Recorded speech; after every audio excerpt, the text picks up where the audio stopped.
ನಮಸ್ತೆ ಸ್ನೇಹಿತರೆ, ನಾವೀಗ ತಾನೇ ರೋಟ್ರಿ ಓಡಿಸಿರೋದು ಇಲ್ಲಿ ಈ ತುಂಡಲ್ಲಿ ಬರೀ ಎಷ್ಟು 9 ಮರ ಇದಾವೆ ಅಷ್ಟೇ ನಮ್ಮವು. ಇನ್ನು ಬೇರೆ ಕಡೆ ಇವೆ ನೋಡಿ. ಇದು ಸ್ವಾಗಿ ಬಿದ್ದೈತೆ.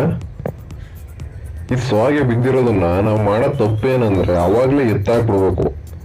ಇಲ್ಲ ಅಂದ್ರೆ ಈಗ ರೋಡ್ ರೋಡ್ಸಕ್ ಬಂದಾಗ ಒಂದೊಂದು ಕಟ್ಟಾಗ್ತವೆ, ಒಂದೊಂದು ಕಟ್ಟಾಗಲ್ಲ, ಒಂದೊಂದ್ಸತಿ ಎತ್ತಾಕ್ಬಿಡ್ತೀವಿ ಕೆಲವನ್ನ. ಆ ಥರ ಮಾಡ್ತೀವಿ. ಇನ್ನು ಉಕ್ಕೆ ಓಡಿಸ್ಬೇಕಾದ್ರೆ ಎಲ್ಲಾನು ಎತ್ತಾಕ್ಲೇಬೇಕಾಗತ್ತೆ. ಮಾಡೋ ತಪ್ಪೇನಂದ್ರೆ ಎಲ್ಲಾನು ಒಟ್ಟಿಗೆ ಗುಡ್ಡೆಯಾಗ ಕೂತಿರ್ತೀವಿ, ಅವಾಗ ಎತ್ತಕ್ಕಾಗ್ದಲೆ. ಅದಕ್ಕೆ ಒಂದೊಂದೇ ಬಿದ್ದಾಗೇನೆ ಎತ್ತಾಕ್ಬಿಟ್ರೆ ಸುಲಭ ಆಗತ್ತೆ ನಮ್ಗೆ.